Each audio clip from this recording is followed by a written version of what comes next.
אני מרגיש שמשהו משתנה, העייפות תחזור, האור יעלה, ואז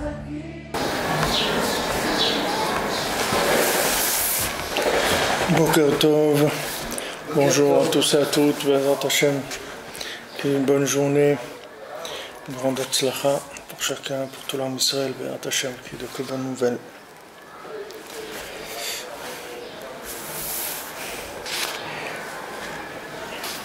Alors on a parlé hier des Azépanim de la génération, c'est-à-dire des gens qui étaient les audacieux de la génération, c'est-à-dire qui se permettaient d'attaquer la prière de celui qui n'a pas encore réparé l'alliance.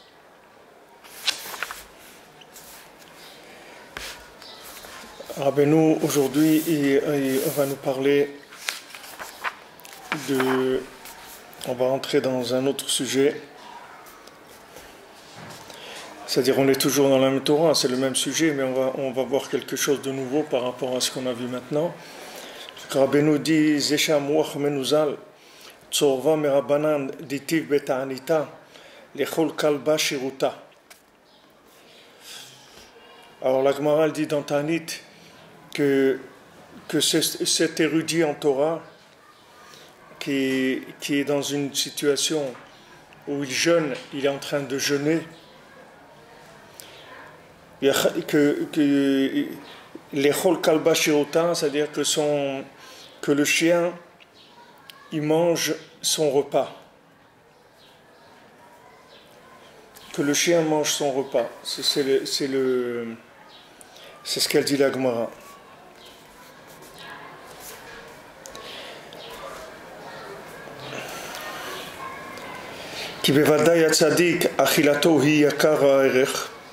Parce que c'est sûr que le tzaddik, sa nourriture, c'est quelque chose qui a beaucoup de valeur.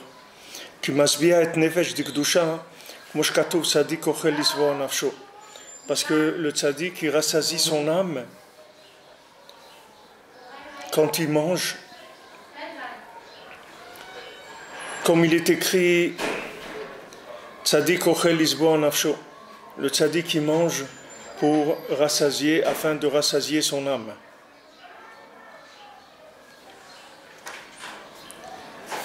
Donc Rabbeinu ici, il fait un rapport entre le jeûne et l'érudit en Torah, le Talmid Chacham, c'est-à-dire qu'on parle de celui qui est érudit en Torah, et le fait qu'il jeûne, c'est-à-dire il ne mange pas. Alors Rabbeinu dit que le tzaddik, lui, quand il mange, c'est très important parce qu'il mange pour rassasier son âme.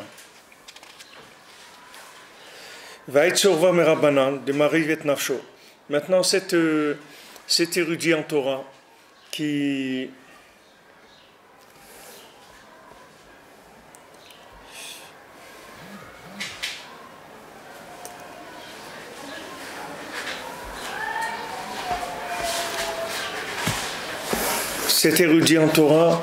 qui maintenant est en train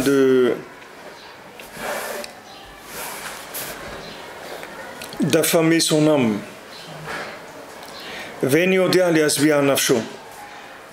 Et il ne sait pas comment rassasier son âme.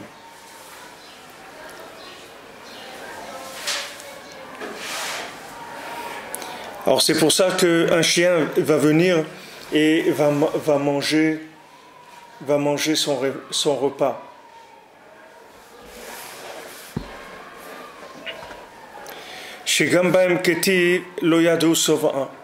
Que au sujet des chiens, il écrit la même chose que ils n'ont pas ils se rassasient pas.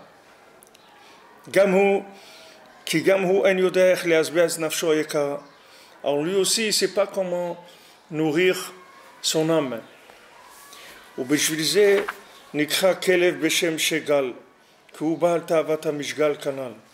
C'est pour ça que le chien, il a un nom aussi qu'on appelle Shegal, qu'on appelle le chien, on l'appelle aussi Shegal, c'est écrit dans Néhémia, dans le prophète Néhémia, c'est écrit le mot Shegal quand on parle du chien. Va Shegal Yoshevet Etzlo, c'est écrit dans Néhémia, c'est-à-dire que ça parle du chien et on emploie la même définition pour le chien, et la perversion, c'est-à-dire la perversion dans les domaines des rapports intimes. YouTube est toujours le problème de son. YouTube, on entend toujours ça tape première. Oui.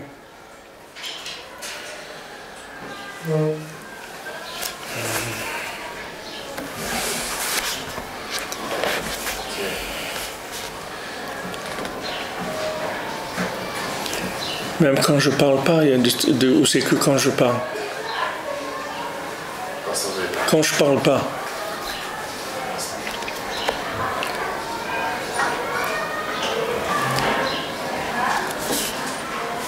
Que quand vous parlez. Que quand vous parlez. Ça veut dire sur cette caméra-là, sur les côtés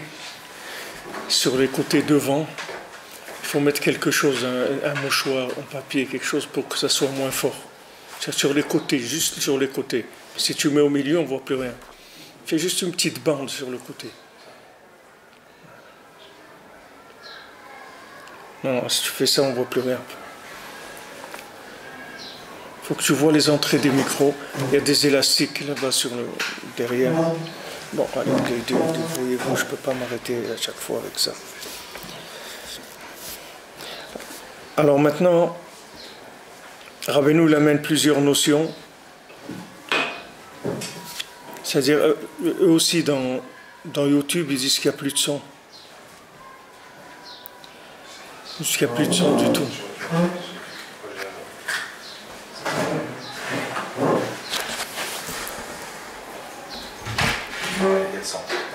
Hein?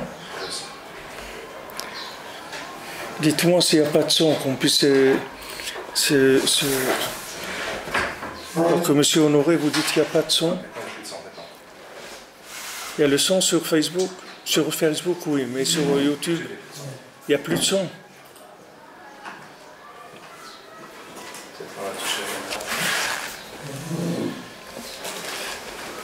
Regarde s'il n'y a pas quelque chose qui a bougé la prise derrière. Peut-être. Hein?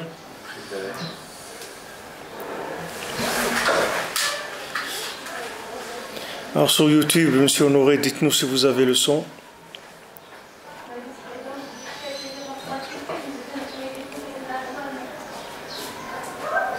Il n'y avait plus de son avant que je viens de voir le mouchoir, avant que je touche avec le mouchoir. Bon, alors j'arrête, on reprend.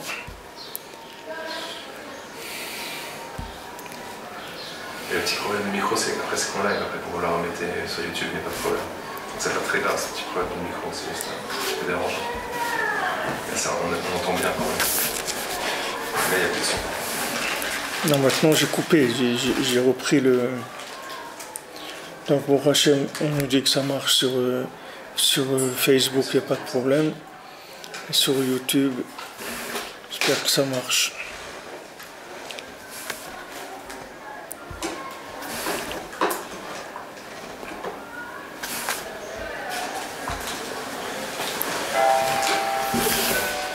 Ça marche sur YouTube, il y a du son? Oui?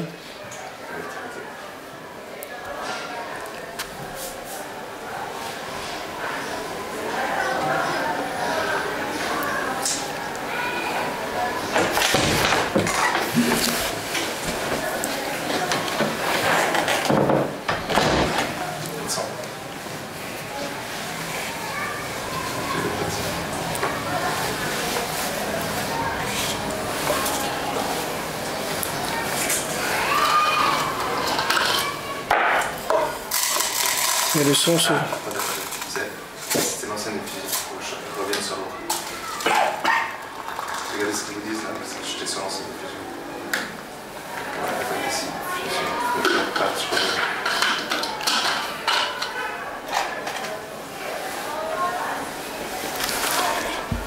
Halal, ça marche pas du tout sur YouTube, il n'y a rien. Halal, ça marche pas. On met les vidéos sur YouTube, mais c'est pas trop fait. Il n'y a plus rien là.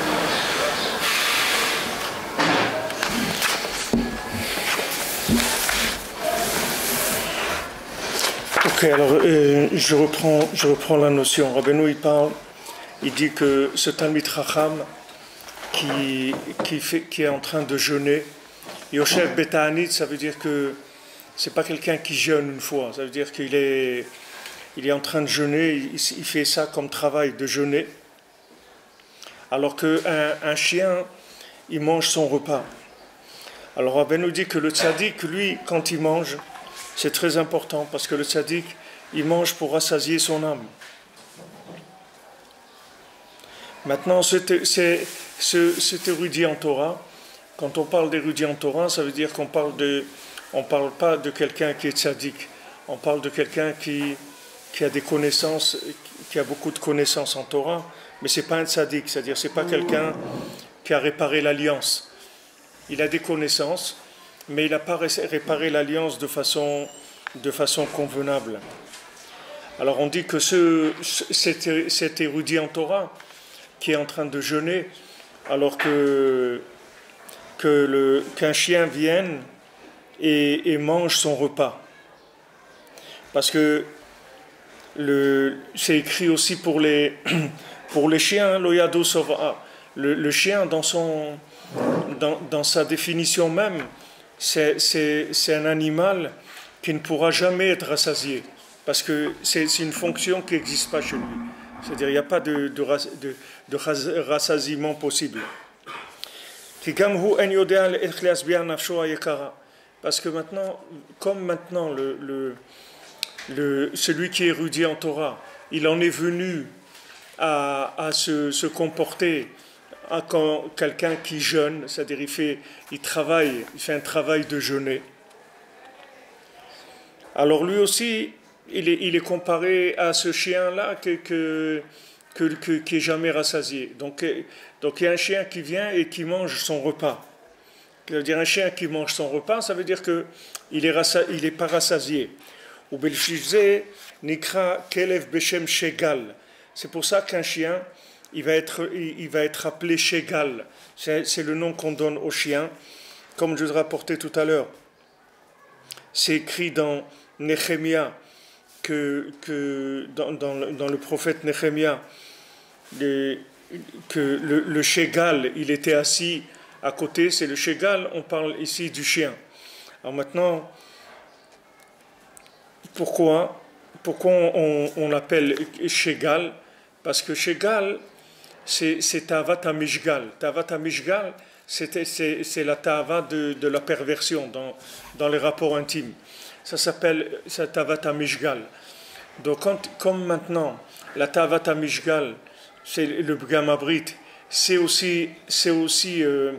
ça fonctionne comme le principe du chien, c'est-à-dire que c'est la seule chose que plus quelqu'un il s'adonne à cette Tava, et plus il en a envie.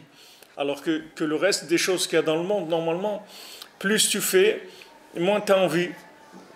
Mais cette chose-là, la Torah, elle dit qu'il y a un organe dans l'homme, que cet organe, si tu l'affames, il est rassasié.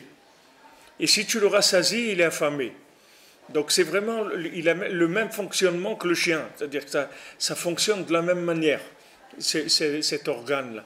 Donc c'est pour ça que Vous voyez comment c'est lié le lien du Brit avec le lien d'être rassasié. C'est-à-dire que celui qui a été pogam dans le Brit, alors il est jamais rassasié, les maasé, parce qu'il est comme le chien, il est comme le Shegal, il est dans Mishgal, c'est comme le Shegal, donc il est jamais rassasié, il sent des manques tout le temps, il a tout le temps un manque dans ce qu'il fait. Alors maintenant, Rabbeinu dit Davka she'en tzarich litanot ou mitane. Quand est-ce qu'on dit que maintenant l'érudit en Torah qu'il est comparé, c'est-à-dire son repas au repas du chien, c'est-à-dire c'est le chien qui mange son repas, c'est-à-dire qu'il a tout ce qu'il a. Hein. Alors il y a les forces du manque qui prennent ce qu'il a.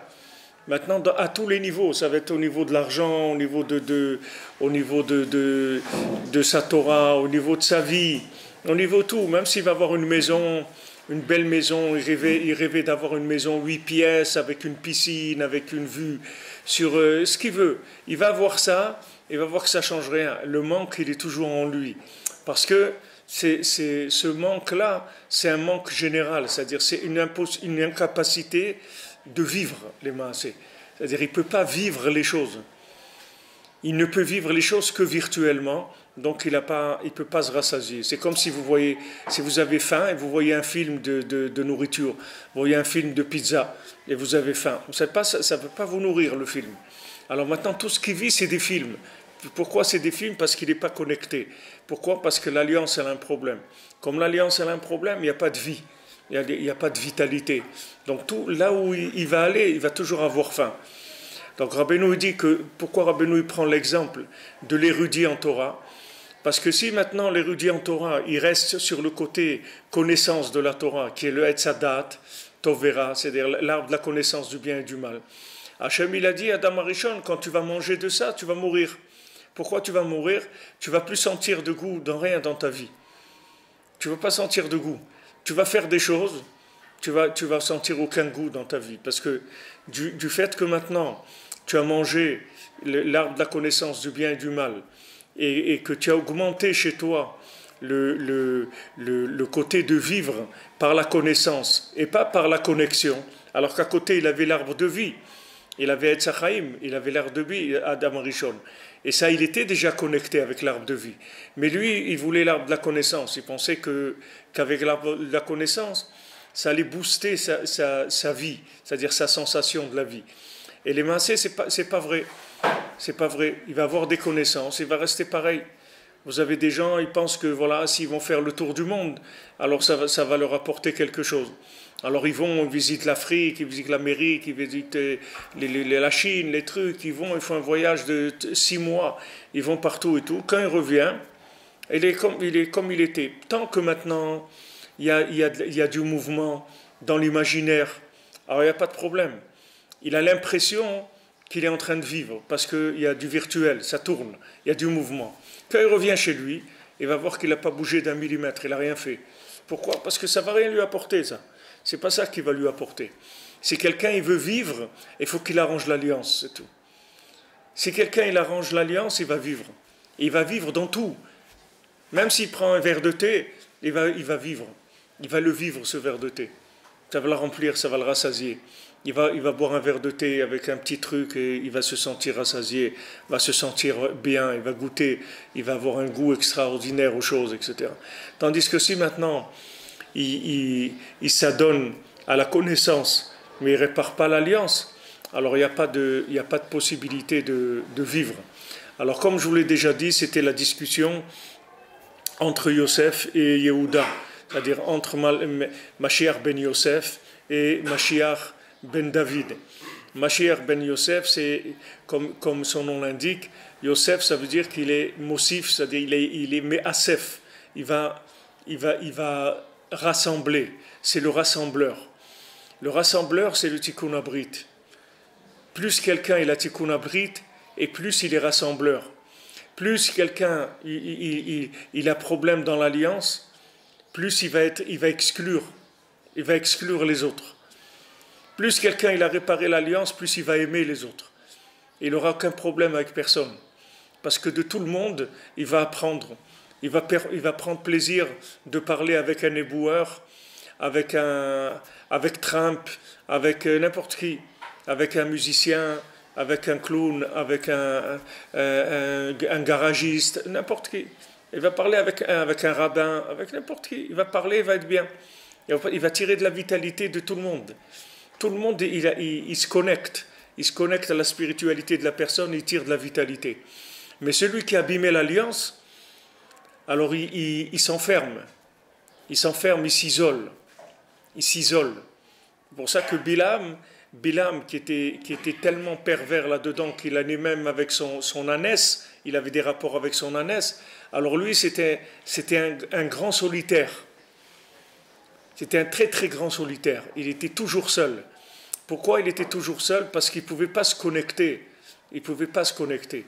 Alors maintenant, automatiquement, il avait un mauvais œil. Il avait un mauvais œil, parce que ce mauvais œil, ça lui venait de la frustration terrible qu'il avait. Donc c'était un spécialiste du mauvais œil. C'est un spécialiste du mauvais œil, puisque lui-même, il est frustré. Pourquoi quelqu'un il a un mauvais œil sur l'autre? Parce qu'il lui manque, si quelqu'un il lui manque rien, pourquoi il va avoir un mauvais œil sur l'autre? Il a aucun problème. Je ne parle pas maintenant de la quantité de ce qu'il a, mais si la personne elle est satisfaite de sa vie,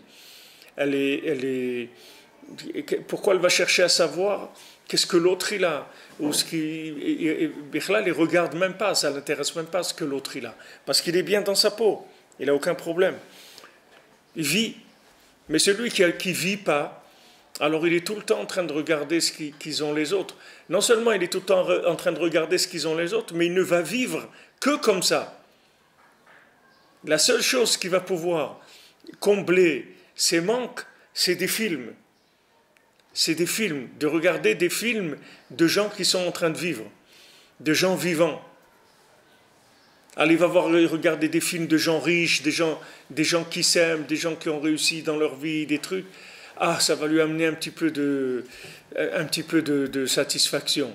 Ou bien de regarder les autres autour de lui qui ont réussi, de regarder des journaux où il y a les plus grands riches du monde, les gens qui ont réussi, qui ont fait des exploits. Le quid, là, je ne sais pas comment ça s'appelle, un truc comme ça, voilà les exploits, celui-là il est arrivé à manger 50 kilos de pommes de terre, celui-là il a sauté du 3e étage, alors tout ça va lui donner de la vitalité, tous les trucs extrêmes, tout ce qui est le contraire de la vie, c'est-à-dire tout ce qui n'a rien à voir avec la vie, parce qu'il va s'alimenter qu'avec des choses qui sont fortes, qui sont étrangères, qui sont virtuelles, parce que il est frustré, il lui manque. Alors Bilham, que lui c'était un frustré même, c'est-à-dire c'était le frustré par définition, puisque c'était un rachat. Il était aussi grand que Moshe Rabbeinu dans le mal, aussi grand que Moshe Rabbeinu il était dans le bien, lui il était dans le mal. C'était un prophète de Klippa, c'était un prophète dans le mal. C'est-à-dire qu'il était tellement frustré que il était prophète dans le mal. Alors lui on parle de lui comme Chatou Ma'aim, c'est-à-dire qu'il avait un seul œil, c'est-à-dire qu'il n'arrivait pas à se rassasier du tout. Alors son œil, il avait que l'œil pour se rassasier. Il regardait les autres, il regardait tout le temps pour essayer de se rassasier. Et ça fait que chez lui, la malédiction, elle était très proche. C'est-à-dire que c'était quelque chose de facile de maudire les autres. Il était facile de maudire les autres parce qu'il était, lui-même, il est très frustré. Donc son regard était dangereux sur les autres. Alors maintenant, Rabbeinu, il parle de ce Talmid Chacham. Que ce Talmid Chacham, cet érudit en Torah, il a un manque. Comme je vous ai dit, le maasé du fils du Rav, dans Sipur et Maasiyot, qu'il étudiait, mais il avait un manque. Il lui manquait toujours. Il y a quelque chose qui lui manque. Encore lui, il a eu l'honnêteté de chercher, c'est-à-dire de parler avec ses amis, de dire voilà, je ne suis pas bien, je me sens pas bien, etc. Mais il y a beaucoup de gens, la plupart des gens, pourquoi ils en arrivent à des catastrophes? Parce qu'ils n'osent pas parler qui leur manque, qui sentent du manque. Parce que c'est honteux de dire, voilà, je manque de rien, mais je manque de tout, les mains, j'ai rien du tout. Comme il a dit Esav à Yaakov, il a dit, moi j'ai beaucoup. Yaakov, il a dit, moi j'ai tout. Toi, sous-entendu, ça veut dire, tu as beaucoup, mais tu n'as rien. Tu as beaucoup, mais tu n'as rien. La preuve. Tu sais la preuve pourquoi tu n'as rien? Parce que tu es toujours en train de courir après moi. Pourquoi les nations, elles en veulent tout le temps en Israël? Pourquoi elles sont en train de regarder le Ham Israël tout le temps? Pourquoi elles sont là de dire ouais, les Juifs, ça, le Ham Israël, ça, pourquoi? Parce qu'ils ont une frustration, parce qu'ils ne vivent pas du tout. Tu as déjà vu le Ham Israël regarder les autres? Le Ham Israël ne regarde personne. Jamais le Ham Israël il a été faire des choses à l'étranger ou essayer de faire des choses, de prendre aux autres ce qui lui revient pas. Ça ne l'intéresse pas. Parce que le Ham Israël, par définition, il est rassasié. Pourquoi? Parce qu'il est connecté à la vie par définition. Amer Kulam Tzadikim. Tout le peuple juif, c'est des tzadikim. Pourquoi? Parce qu'ils ont fait la Brit Mila. C'est tout. Du moment où quelqu'un il a fait la circoncision, il est rassasié, c'est fini. Tout ça va le rassasier. Maintenant, il y a des degrés. C'est sûr que celui qui abîme l'alliance et tout, il va arriver à des degrés de frustration. Mais jamais il arrivera à un degré de frustration de Esav. Esav, il vient vers Yaakov. Arba Meot Ishimo. Il y a 400 hommes qui viennent avec lui.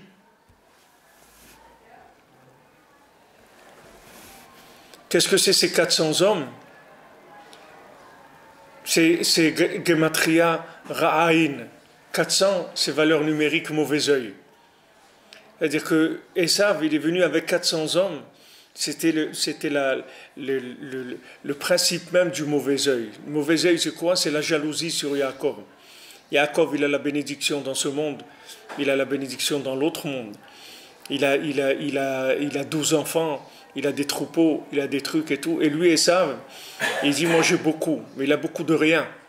Il a beaucoup de paille, il n'a rien du tout, les mancés. Il n'a rien parce qu'il n'y a pas de base, il n'y a pas de connexion dans ce qu'il a. C'est sûr qu'il y a des bons et des mauvais partout, mais même les bons qu'il y a dans les nations, s'ils veulent avancer, ils sont obligés de faire les 7 mitzvot de Bnei Noach. Et à ce moment-là, ils auront un minimum de satisfaction dans leur vie. Sinon, ils vont commencer à chanter « I can get no satisfaction ». Ils vont chanter ça tout le temps, parce qu'ils ne peuvent pas. Ils ne peuvent pas. Et pourtant, il est riche, c'est un chanteur, il habite dans un hôtel 5 étoiles, il a des trucs, il met des habits en soie, il se promène dans une voiture de luxe, etc. Tout ça, « I can get no satisfaction ». Il ne peut pas. Il ne peut pas avoir de satisfaction. Parce qu'il n'y a pas de connexion avec la vie. Alors, on va jouer sur le temps, sur l'accélération des mouvements. Alors, l'accélération des mouvements, ça va donner un semblant de vie. Quand vous prenez des photos, vous les assemblez à 30 images secondes, alors c'est un film. Mais il ne faut pas oublier que ce film-là, c'est que des images, c'est tout. Ce n'est pas un film. Ça n'existe pas un film. Ça n'existe pas un film. Un film vrai, ça n'existe pas. Si tu veux un film vrai, alors sors dans la rue, vis. Va vivre. Marie-toi. Rentre dans l'épreuve. Vas-y. Rentre dans l'épreuve, rentre dans la danse. Mets-toi sur la piste, commence à danser, si tu veux vivre. Mais sinon, tu vois des photos. Alors on ne croit pas parce que maintenant tu as accéléré les photos que c'est un film. Ce n'est pas un film, ça n'existe pas. C'est que des photos, elles sont accélérées. Mais c'est des photos. Si tu prends le film, tu le décortiques, tu vas voir que c'est une photo. Il n'y a rien d'autre. Et quand tu accélères le collage des photos, ben ça fait un film. Maintenant, la photo, c'est quoi? C'est quelque chose de mort. C'est-à-dire c'est quelque chose qui n'est pas connecté. Si tu veux vivre, ce n'est pas avec les films. Les films, ça ne va pas te faire vivre. Si tu veux vivre, il faut que tu te connectes à l'alliance. À ce moment-là, tu vas arriver à vivre les choses. Les gens, ils ont des albums photos et tout pour regarder des souvenirs et tout. C'est bien, mais ça veut dire que ces albums photos, c'est pour réveiller des souvenirs de quelque chose qui a existé. Pas des souvenirs de quelque chose qui n'a pas existé. Quelqu'un va voir un film où tout est bien et super, et les gens ils sont riches, et ils sont gentils, et ils s'aiment, et ils vivent dans le bonheur. Mais ça n'existe pas, ça. Ça n'existe pas. Alors lui va voir ça. Et quand il sort, il est encore plus frustré qu'avant, parce qu'il croit que ça existe.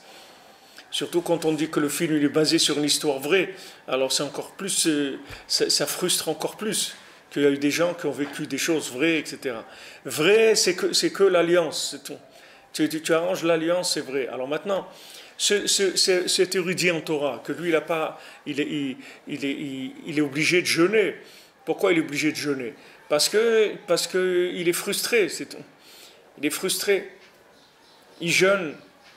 C'est-à-dire tout ce qu'il fait, c'est du jeûne, parce qu'il est frustré. Même quand il ne mange pas. Il est frustré. Il n'a pas. L'aveugle, on dit il n'est jamais rassasié parce qu'il ne voit pas le manger. Comme il ne voit pas le manger, il n'est pas rassasié. Si quelqu'un il a par exemple de quoi faire un repas dans la journée, il peut pas faire de repas, il n'a pas d'argent pour 2 repas. Il peut faire un repas par jour, c'est tout. La Gemara, elle te dit quand est-ce qu'il doit faire le repas? Le jour, pas la nuit. Pourquoi? Parce qu'il voit ce qu'il mange. S'il voit ce qu'il mange, ça va le rassasier. Même s'il dit non, si j'attends le soir, comme ça je mange avant de dormir et tout, la Gemara te dit non. Quand tu ne vois pas, tu ne vas pas te rassasier. Au moment que tu manges ce repas dans la journée, parce que tu vas voir le manger, ça va te rassasier. Tu vas manger et tu vas être rassasié. Maintenant, cet érudit en Torah, il jeûne. Alors quand il jeûne, il montre qu'il est frustré. Il essaye d'obtenir de la connexion par d'autres systèmes. Mais ça ne marche pas. Il va jeûner tant qu'il veut, ça va pas arranger sa frustration. Donc c'est pour ça que le chien il vient, il mange son repas. Ça veut dire que quand il va manger, son manger, il va pas lui donner de satiété, il va pas lui donner de joie, il va lui donner rien du tout. Alors ça c'est le principe de la connaissance, c'est-à-dire comment Esav il a développé beaucoup la connaissance parce que il pensait qu'avec la connaissance, il arriverait à une satisfaction quelconque, une certaine vitalité. Mais ce n'est pas la peine d'essayer. Hachem, il avertit déjà. Il a dit que l'arbre de la connaissance du bien et du mal, ça donne la mort, c'est tout.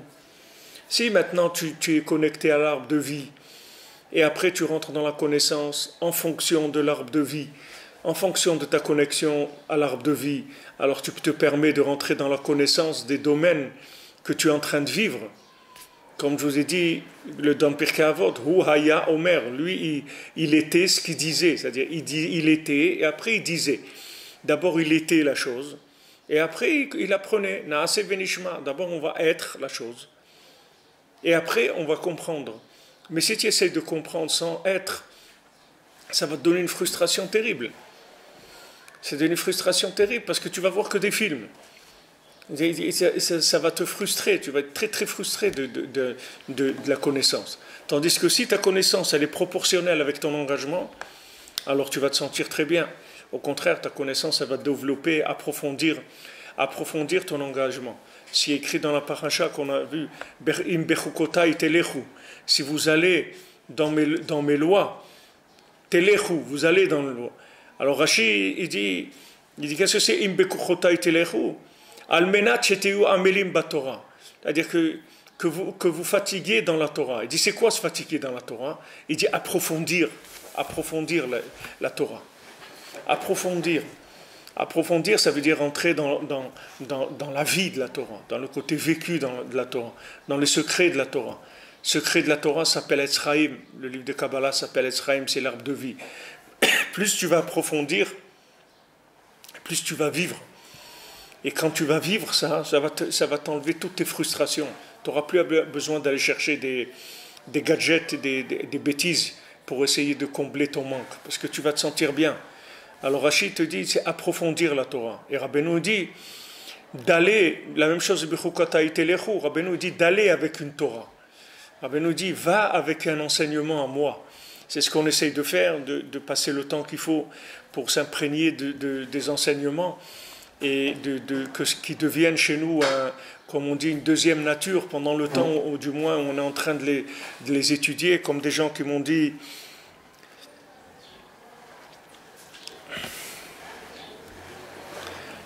comme des gens qui m'ont dit que ils n'arrivaient pas à arrêter, quitter la Torah 49, ils ne pouvaient pas, c'est-à-dire c'est comme si s'arrachaient à quelque chose. C'est vrai, quand on a vécu avec une Torah pendant 1 an et demi, qu'on est dans ces notions-là tout le temps, en train d'être connecté à ça, dans tout ce qu'on voit et tout. Après, d'un coup, on va arrêter, on va passer à autre chose. Mais on est obligé, on doit avancer, on doit suivre tous les tikkunim que Rabbeinu il a dit. Baruch Hashem, on est dans la Torah 50. C'est extraordinaire ce qu'on a pu faire jusqu'à maintenant, c'est une merveille. Alors ça, c'est une bechukotai telechu. C'est-à-dire, je ne vous ai pas donné maintenant une Torah pour apprendre des choses, pour savoir des choses. La Torah, elle dit pas, Hachem ne dit pas si ma Torah tu comprends. Hachem ne dit pas ça. Il dit bechukotai telechu, si dans ma Torah vous allez, pas vous comprenez, vous allez. Il faut que ça rentre dans vos pieds, il faut que vous marchiez avec, il faut que vous viviez avec, il faut que vos déplacements se fassent avec, il faut que tout ce que vous voyez autour de vous, ça soit que de la Torah. C'est tout. Il faut que toute image, tout son, toute parole, tout mouvement, toute sensation, tout, ça soit que de la Torah. C'est là où la personne, elle reçoit la bracha d'Hachem. Toutes les bénédictions, après, elles sont données à cette personne-là. Et dit voilà, si tu fais ça, alors moi je te bénis, tous tes ennemis vont se sauver, tout truc, je te donnerai tout, etc. Pourquoi? Parce que tu es connecté. Du moment où tu es connecté, ça y est, tu vis en interactif avec Hachem, tu vis dans l'ashgacha pratique, dans la providence, ça devient interactif. Toi tu pries, tu donnes à Hachem l'honneur, tu le reconnais, tu le couronnes dans ce monde, et lui, il te donne, et lui, il te donne ce que tu as besoin, c'est tout. Ça devient interactif. C'est-à-dire que toi tu le rends maître du monde. Comment? En lui parlant. Imaginez-vous que vous rentrez dans un mariage. Et vous rentrez, et il y a le jeune marié, la jeune mariée et tout. Vous rentrez, vous asseyez, vous mangez, vous buvez, vous rigolez avec vos copains et tout. Maintenant, vous n'allez pas leur dire Mazal Tov ni rien. Mais c'est leur mariage à eux. C'est bien que vous êtes venus manger, boire, ok, il n'y a pas de problème. Mais c'est eux qui ont fait cet événement-là. C'est leur mariage. Donc la moindre des choses, c'est que vous rentrez, même si vous n'avez pas de quoi acheter un cadeau, c'est pas grave, mais au moins vous vous dites Mazal Tov, et que ce soit pour vous une bonne chance, c'est la moindre des choses. Ils voient comme on dit, que vous les avez calculés. Mais si maintenant quelqu'un rentre, il se met direct à manger, à boire, rigoler avec ses copains et tout, il y a un problème. Ben, ce monde, c'est comme ça. Hachem, il t'a créé ce monde. Ok, tu manges, tu bois, tu rigoles, tu fais de l'argent, tu fais ce que tu... Ok, mais au moins, dis-lui bonjour. Au moins, dis-lui merci Hachem. Bonjour mon Dieu, bonjour mon Créateur, merci de cette âme que tu m'as rendue aujourd'hui. Encore un jour, tu m'as rendu mon âme, je te remercie. Au moins, tu le reconnais. Maintenant, du moment où tu le reconnais, alors lui, il te donne tout ce que tu as besoin. Il n'y a pas de problème. C'est la seule chose qu'il a mis en place, ce système, pour que tu le reconnaisses. C'est pas pour lui, il n'a pas besoin que tu le reconnaisses. Mais lui, pour pouvoir te donner ce qu'il doit te donner, il faut que tu le reconnaisses. Parce que sinon, il ne pourra pas te donner ce qu'il veut te donner. Qu'est-ce qu'il va te donner? Il va te donner comme un os à un chien. Qu'est-ce qu'il va te donner? Du manger de chien, il va te donner. Il va te donner des choses qui vont te satisfaire, qui vont te rendre joyeux, qui vont t'aider à te construire, avoir confiance en toi, avoir de la émouna, de la simra, tout ça. Il veut te donner tout, Hachem. Seulement, il faut que tu le reconnaisses.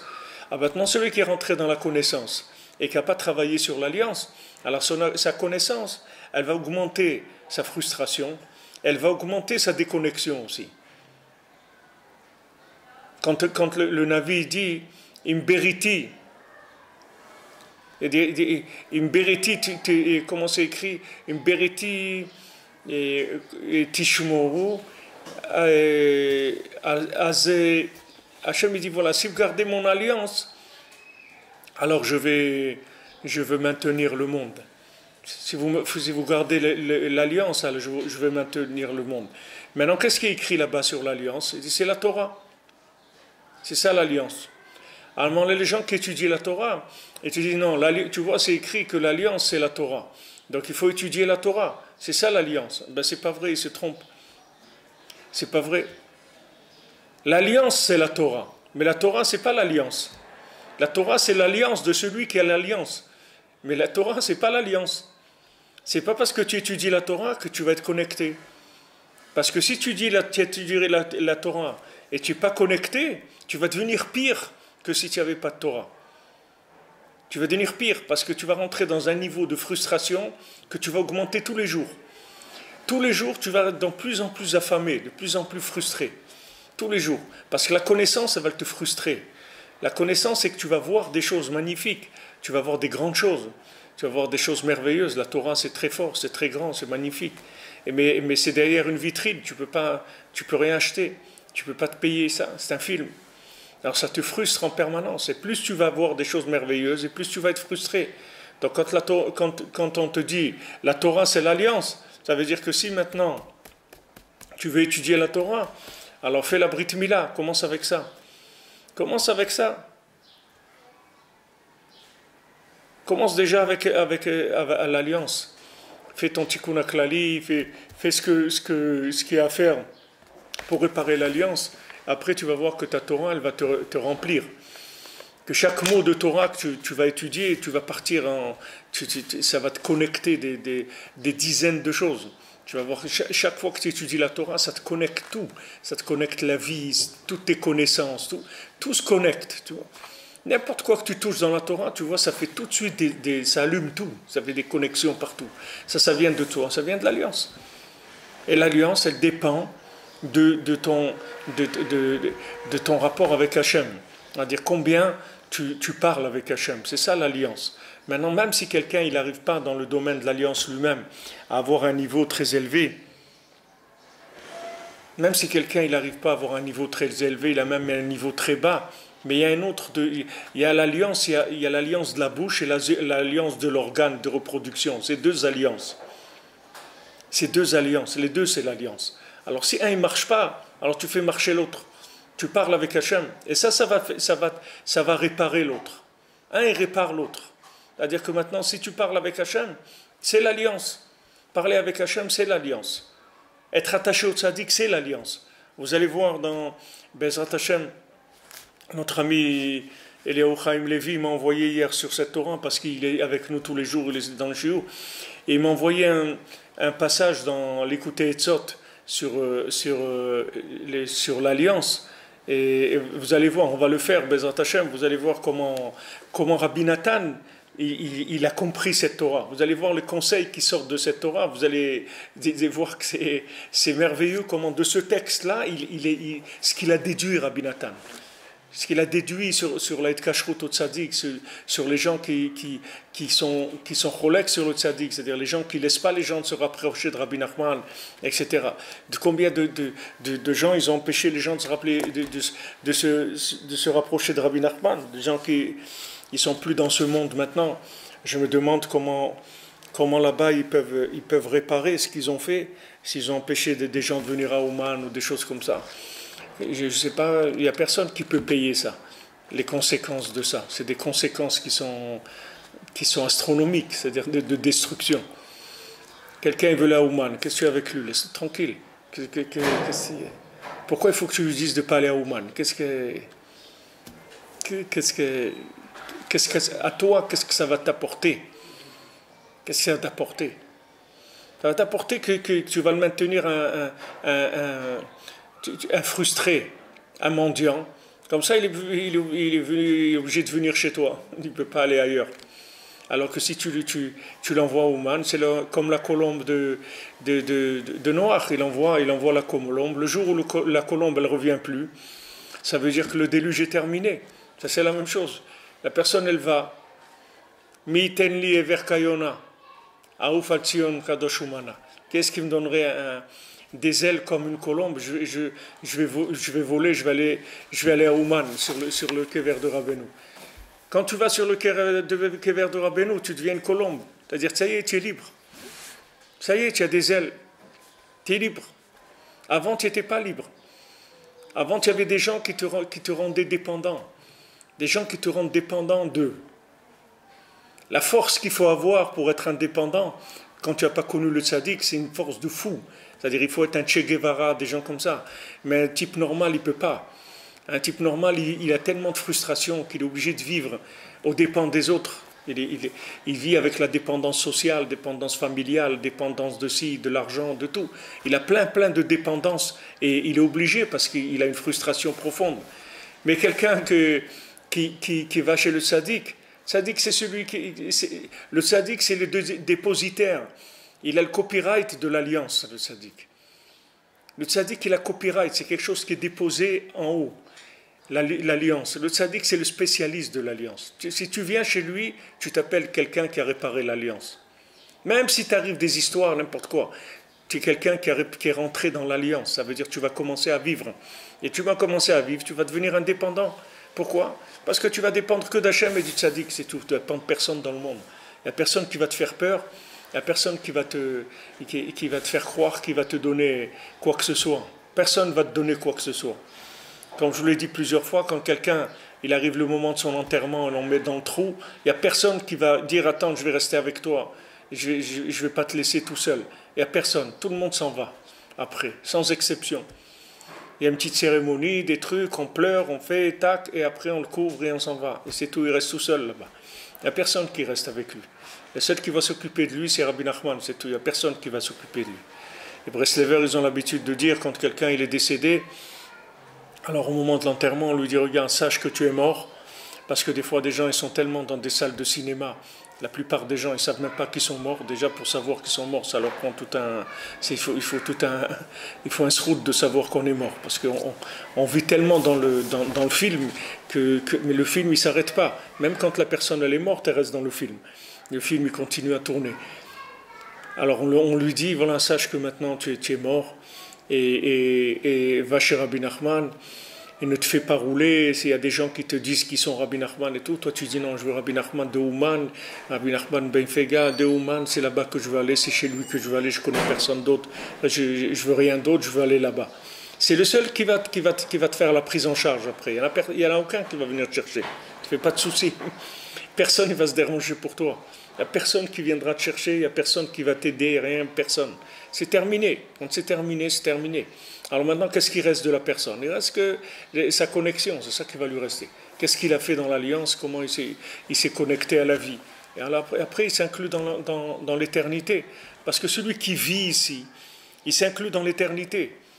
Celui qui est vivant ici, quand tu arrives à vivre ici, ta vie, tu t'inclus dans l'éternité. Chaque fois que tu vis une connexion avec quoi que ce soit dans ce monde, une connexion qui est bien sûr selon les lois de la Torah, ça te donne, tu goûtes à l'éternité. Tu n'as besoin de rien d'autre. Comme vous voyez, les Breslevers, ils écrivent, je ne sais pas si c'est Rabbi Nathan Ben Yehuda, ou je ne sais pas si c'est un Breslever de Ouman, ou c'est un Breslever qui était à Tveria. Il écrit, il dit regarde, lève-toi Chatzot, lève-toi à minuit, fais Tikkun Chatzot, fais la prière de minuit, étudie la Torah de Rabbeinu, et ton monde futur, tu vas le voir ici déjà. Tu vas vivre ici déjà, ton monde futur, tu vas le vivre ici déjà. C'est-à-dire tu vas vivre en connexion comme si tu étais là-bas. La même chose. Tu vas vivre tout va devenir vivant. Ta vie, elle va devenir vivante, Béhémet. Qu'est-ce que c'est la différence entre l'autre monde et celui-là? C'est que l'autre monde, c'est de la vérité, c'est tout. Et ce monde, c'est un monde de mensonges et d'oubli. Là-bas, il n'y a pas d'oubli.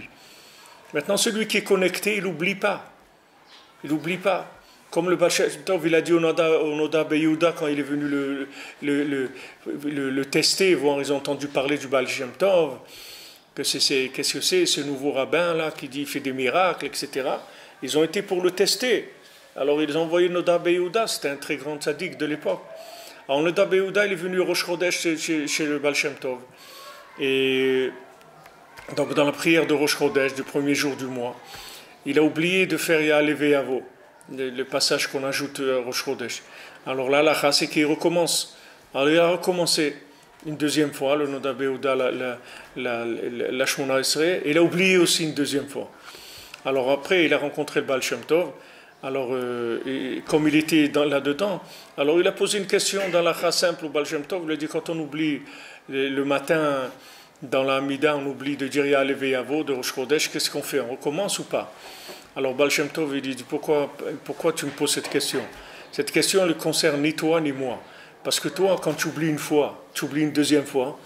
Et moi, je ne peux pas oublier, parce que moi, quand c'est Rosh Chodesh, je suis dans Rosh Chodesh. Comment tu veux que j'oublie? Je suis là-bas. Comment tu veux que j'oublie? Donc le Nodab Yehuda, il a compris qu'il avait affaire. Il a dit non, ça va, c'est bon et tout, c'est un tzaddik, et il n'y a pas de problème. Parce que le Baal Shem Tov, c'est pas, quand il fait Rosh Chodesh, c'est pas il prend quelque chose, une affiche, il la colle sur lui, ou quelque chose d'extérieur qui colle sur lui. Il est dedans, cette chose-là. Il est là-bas. Comme Rabbeinu dit, quand une fois on lui a dit, Nachman, il est dans la maison de Mordechai, je crois ils ont dit ça, ils ont dit quelque chose comme ça. Alors Rabbeinu l'a dit, à Purim, Nachman il est chez Mordechai. À Pesach, Nachman il est à Pesach. À Shavuot, Nachman il est à Shavuot. À Sukkot, il est à Sukkot. C'est-à-dire le tzaddik, il est dans la chose elle-même. C'est pas quelque chose qui vit dans le temps. Que maintenant, il y a un moment où voilà, on va faire des actions qui s'appellent Pesach, ou qui s'appellent Shavuot, qui s'appellent Sukkot. C'est pas comme ça que le tzaddik il vit la Torah. Le tzaddik il est dedans complètement, il est dans la chose elle-même. Donc c'est pas un rapport de connaissance. Donc le tzaddik, quand il mange, il rassasie son âme. C'est-à-dire le tzaddik, tout ce qu'il fait, ça rassasie son âme. Ça n'existe pas qu'il va faire une mitzvah et il va sortir épuisé de la mitzvah. Il fait la mitzvah et il reçoit de la vie. Il reçoit pas Une fois, ils ont dit à Rabbeinu, quelqu'un il était au mikvé, le mikvé il était un peu froid, alors après il était malade. Alors ils ont dit à Rabbeinu, il a été au mikvé froid et tout, il est tombé malade. Rabbeinu a dit, pourquoi vous faites dépendre les maladies des mitzvot? Faites dépendre des avérotes. Pourquoi tu fais dépendre de la mitzvah? Pourquoi tu dis parce qu'il a été au mikvé? Dis parce qu'il a fait de la shonara, dis parce qu'il a fait des bêtises. Mais pourquoi tu fais un rapport entre ça et ça? Ça n'a aucun rapport. Le mikvé c'est la vie. Les eaux du mikvé, c'est la vie, c'est les eaux d'avant la création du monde. Et là, Bezrat Hashem, on va vers Shavuot, le mikvé de Shavuot, c'est le mikvé des eaux de la miséricorde totale d'Hashem. Rabbeinu dit dans la Torah, Nunvav, la Torah 56 sur Shavuot, que Bezrat Hashem, pour ceux qui seront au moins à Shavuot, on va l'étudier pendant Shavuot, mais aussi ce jeudi soir aussi, Bezrat Hashem, on fera un petit peu, on essaiera de parler un petit peu de cette Torah. Rabbeinu dit là-bas que le mikvé de Shavuot, d'aller au mikvé le soir de Shavuot, avant Alot HaShachar, avant que le matin, avant que commence la colonne du matin. Ici en Israël, c'est 4h15. Avant 4h15 en Israël, il faut aller au mikvé. En Ouman, c'est encore plus tôt, c'est 3h30 ou quelque chose comme ça. Mais ici, c'est 4h15. Avant 4h15, le soir de Shavuot, il fallait au mikvé. Et Rabbeinu dit que ce mikvé, ça inclut tous les mikvés de toute l'année, que quelqu'un va aller au mikvé. Ce mikvé-là de Shavuot. Et ce mikvé-là, c'est de la miséricorde totale. C'est-à-dire, tu montes dans les eaux de la matrice du monde. C'est-à-dire, tu vas dans l'idée originelle de la création du monde. Quand Hachem, il aime tout le monde, comme on a dit, la miséricorde totale, c'est-à-dire qu'il n'y a aucun jugement, il n'y a rien du tout là-bas, c'est que de la miséricorde. Alors maintenant, quelqu'un il va au mikvé, tu dis il est tombé malade à cause de ça, mais pourquoi tu dis ça? Pourquoi tu dis des choses comme ça? Ou quelqu'un il vit en Israël, ouais, depuis qu'il est parti en Israël, il ne gagne pas sa vie, il n'est pas bien, etc. Pourquoi tu dis ça? Quelqu'un, depuis qu'il habite dans le palais royal, alors il n'est pas bien. Et quand il habitait dans le fumier à la campagne, là, il est bien. Pourquoi les gens ils parlent comme ça? Parce que c'est un dialogue de mort, c'est tout. Les gens ils savent pas ce que c'est la vie. Etz Hachaim, Eretz Hachaim. La terre de vie. Eretz Israël s'appelle Eretz Hachaim, c'est une terre de vie. Ah, maintenant, toi, tu ressens des choses qui te font mal, mais c'est parce que tu es en train on est en train de te réparer les connexions, c'est tout. On change les fusibles, on nettoie les égouts, les trucs, pour que tu commences à vivre normalement. Mais tu te trouves dans la terre de vie. Hachem, il te l'a dit. Il te dit, c'est une terre où il coule le lait et le miel. Même aujourd'hui, ça n'a jamais changé. Eretz Israël, elle n'a jamais changé. Elle a toujours été ce qu'elle est. Seulement toi, c'est normal que maintenant, si tu as été là où tu as été, tu viens ici, tu as besoin de te nettoyer. Mais tu ne vas pas dire que ce nettoyage-là, c'est ça Eretz Israël. Comme Rav Chaikin alav shalom me disait, celui qui disait je veux quitter la yeshiva parce qu'elle sent mauvais, Rav Levi Yitzhak, Rav Chaikin lui a dit la yeshiva elle sent pas mauvais, la yeshiva elle sent très bon, mais dans ton nez ça pue. Ton nez il pue, dans ton nez ça pue, mais la yeshiva elle sent très bon. Le jour où tu vas nettoyer tes narines, tu vas voir que tu te trouves dans le Gan Eden. Nettoie tes narines, tu vas voir que tu vas être dans le Gan Eden. Ah, maintenant, le temps qu'on est en train de te nettoyer les narines, reste tranquille. Ne commence pas à dire que ça sent mauvais. Parce que si tu commences à dire que ça sent mauvais et que tu te prends au sérieux, tu risques de te faire éjecter. Tandis que tu dis, voilà, je sais que maintenant je me trouve dans la terre de vie. Et maintenant, je remercie Hachem que même que je ne sois pas au niveau de ressentir les choses, Hachem il m'a donné quand même cette chose-là, ce cadeau. Donc merci mon Dieu, je te remercie. Et je te demande pardon que je ne suis pas au niveau de ressentir les choses, parce que je suis dans l'état où je suis. Je n'ai pas que le nez bouché, j'ai tout qui est bouché. C'est pas rien que le nez, tout est bouché. Qu'est-ce que je vais faire? Mais bon, Hachem, tu m'as fait un cadeau, que je suis là, que je connais Rabbi Nachman, que j'ai ça, je fais un pays de Bodédou, j'ai ça. Je te remercie. Parce que quelqu'un comme moi, normalement comme je suis fait, je ne devrais pas avoir accès à ces choses-là. Bon, Hachem, tu me fais cadeau de tout ça. Je te remercie. Ça, c'est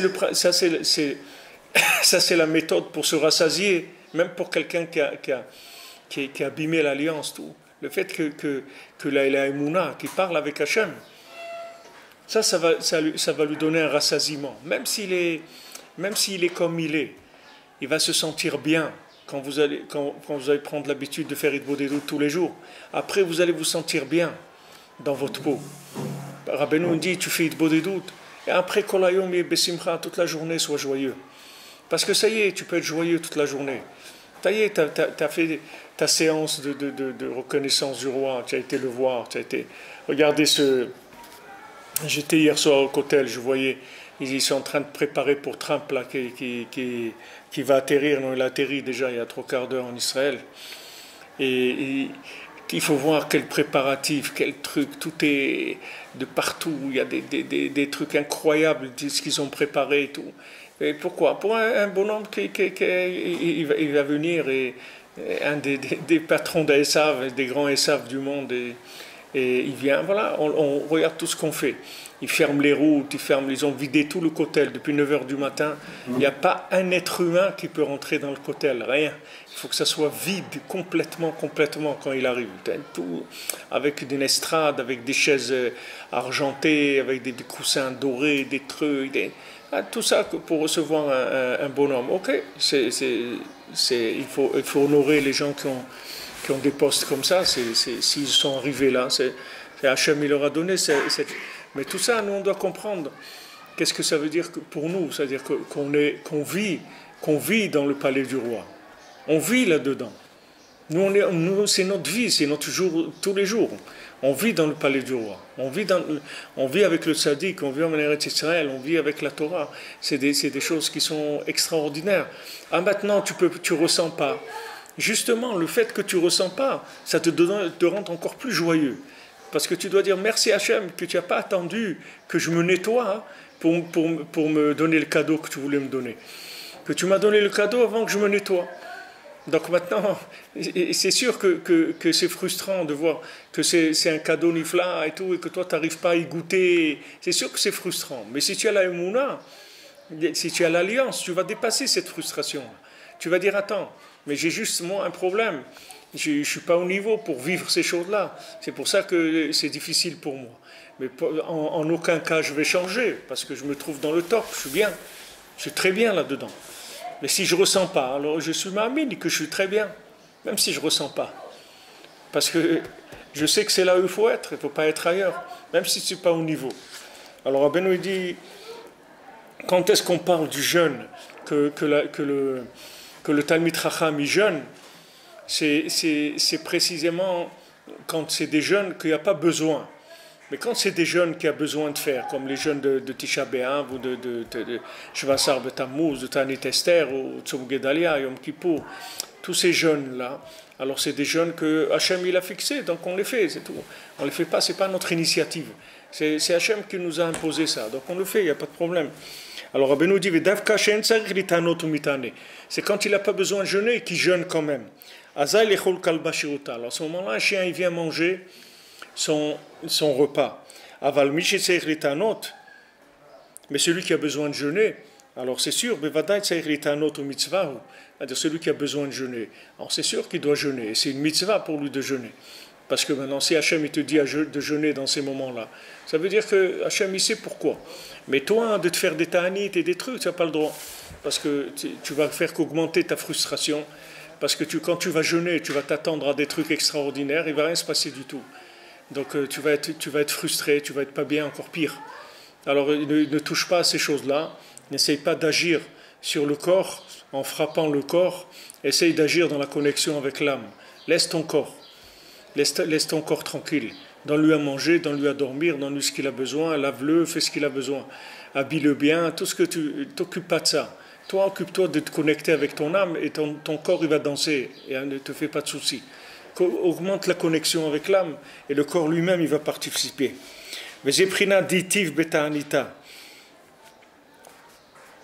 Maintenant, c'est qu'est-ce que ça veut dire ditiv batanita? Ça veut dire il est assis dans le jeûne, c'est-à-dire il s'installe dans le jeûne. Yetiv daika, qu'est-ce que ça veut dire yetiv? Précisément, yetiv vous mourrez à la davar shem nishtane kamova. Rabbeinu dit, qu'est-ce que ça veut dire qu'il est assis dans le jeûne? Ça veut dire qu'il ne bouge pas. C'est-à-dire il reste assis là-bas. Il a jeûné, il reste assis dans le jeûne. Comme il dit Rabbeinu, celui qui jeûne, c'est comme il a un sac avec des trous, alors il secoue le sac pour que les trous ils tombent. Mais les trous ils ne peuvent pas tomber, c'est dans le sac. Donc ils ne vont pas tomber. Donc celui qui veut essayer de se rapprocher d'Hachem par le jeûne, il s'installe dans la sclérose, c'est-à-dire il ne bouge plus le bonhomme. Il ne bouge plus. C'est-à-dire il commence à servir Hachem par de la mortification, en se privant de ça, il s'est tellement privé le bonhomme que voilà, il est sclérosé complètement, il ne bouge pas. Alors c'est pour ça que Rabbeinu il fait le diouk, c'est-à-dire la précision yétiv, c'est-à-dire Yoshev, il est installé dans le Ta'anit. Il s'est installé là-dedans, il ne bouge plus. Il est installé, il est bloqué. Il est bloqué parce qu'il a un niveau tellement de frustration tellement grande qu'il ne peut plus rien faire. Il n'y a plus rien qui va le satisfaire. La personne, elle trouve rien. Alors, Rabbeinu, il amène tout ça pour te dire que voilà, sors de cette façon-là de vivre la Torah. Ne vis pas la Torah, une Torah de frustration, de privation. Vis normalement. On ne parle pas maintenant que tu vas faire des trucs extravagants. Vis normalement. Travaille. Mange, dors, bois, sors, promène-toi, et une maison correcte, et une voiture, tout ce que tu as besoin, il n'y a pas de problème. Mais travaille sur la connexion, c'est tout. Parce que de te priver, ça ne va pas te connecter. Ne crois pas qu'en te privant, tu vas te connecter. Les gens ils croient qu'en se privant, ils vont augmenter la connexion. Ce n'est pas vrai. La privation, ça n'augmente pas la connexion. Tu veux augmenter la connexion, c'est l'alliance. Travaille sur l'alliance, le tikkun haklali, la simcha, la hitbodedut, ça arrange l'alliance, ça donne la vie. Et après, tu verras que tout ça va se simplifier. Quand tu vas trouver de la vitalité, tu vas simplifier tout dans ta vie. Tu n'auras pas besoin des choses extravagantes. Pourquoi des gens ils ont besoin d'une super moto, une Harley Davidson avec des trucs et tout? Parce que les pauvres, ils ont pas de vitalité. S'il n'a pas un truc, un jouet comme ça, il peut pas vivre. Et encore, il faut que ce jouet, les gens ils le voient. C'est ça qui lui donne si maintenant tu lui donnes ça et tu lui dis voilà, je te donne une Harley Davidson dernier modèle et tout, mais tu n'as pas le droit de la sortir. Tu peux tourner dans ton garage avec. Ah, tu dis mais tu veux me tuer, moi je veux sortir avec, je veux rouler, que les gens ils me voient, etc. Parce que le pauvre il a pas. Mais tu vas voir que si maintenant quelqu'un m'a dit ce Shabbat, il m'a dit avant je vais faire des choses, des trucs et tout. Et depuis que j'étais à Ouman, je suis avec Rabbeinu et tout, je perds le goût de ces choses-là. Je n'ai plus envie. Rabbeinu l'a dit, si tu viens chez moi, je vais t'enlever le goût des avérotes. Tu ne vas plus faire des avérotes. Je vais t'enlever le goût. C'est-à-dire, quand tu vas faire quelque chose de pas bien, tu n'auras pas de goût. Parce que Rabbeinu t'enlève la frustration. Il te branche sur la vie. Donc après, pourquoi tu vas aller faire des bêtises? Les bêtises, c'est des palliatifs pour les morts. les bêtises. Les avérantes, c'est fait pour les morts, c'est pas fait pour les vivants. Les gens vivants, ils n'ont pas besoin de faire des avéros. C'est les gens qui sont morts qui ont besoin de faire. Ils sont morts, ils ont besoin que ça bouge, qu'il y ait du mouvement, qu'il y ait de l'action, des trucs, etc. Alors ils font des bêtises. Mais celui qui est vivant, il n'a pas besoin de faire des bêtises. Il vit. Mais c'est pourquoi il va faire des bêtises? Il n'a pas besoin. Les bêtises, c'est pour les gens qui sont frustrés. Alors, Bezrat Hashem, on a terminé la Torah Noun, c'est rapide, elle n'est pas très longue. Donc on commencera, Bezrat Hashem, on va commencer. Il y a très peu de textes qui sont sur la Torah Noun. Hein. Même il y a un seul l'écouter à la honte, et même seul l'écouter à la honte, il ne fait même pas 2 pages. C'est-à-dire qu'il est tout petit l'écouter à la honte. Donc on va, Bezrat Hashem, commencer demain. On commencera le Kitsur l'écouter Moharan, comme on a l'habitude. Après on fera par parole la Chokhma aussi les cours. Et après l'écouter à la honte aussi les cours. Et celui l'écouter Etzot que je vous ai dit, on le fera aussi. Et il y a la Tfila dessus qui fait peut-être 2 pages. Et ceux qui veulent, on mettra le PDF à la disposition de tout ça. Mais tout ça, ça va nous prendre pas long, quelques semaines, pas beaucoup. Et après, on passera à une Torah qui est beaucoup plus longue, déjà, qui nous prendra plusieurs mois. C'est la Torah Nun Aleph, qui est aussi c'est une des grandes Torotes d'Ilkut Moharan. Alors, bonne journée à tous, à toutes. Merci d'être là. Merci de votre présence et merci de votre attention. Merci de votre suivi, merci de votre aide. Merci des mots gentils que vous nous envoyez. Merci de votre soutien moral et aussi les gens qui nous aident financièrement. Ça nous permet, chaque centime que vous donnez, on diffuse plus. Baruch Hashem, il y a des milliers de gens qui reçoivent. On a aussi beaucoup de gens bénévoles qui aident pour que ça se passe. Alors, Bezrat Hashem, beaucoup d'Atzlacha et partagez avec tous les gens avec qui vous pouvez partager les enseignements de Rabbeinu, parce que c'est la connexion, c'est la vie. Bezrat Hashem. Be'atzlacha.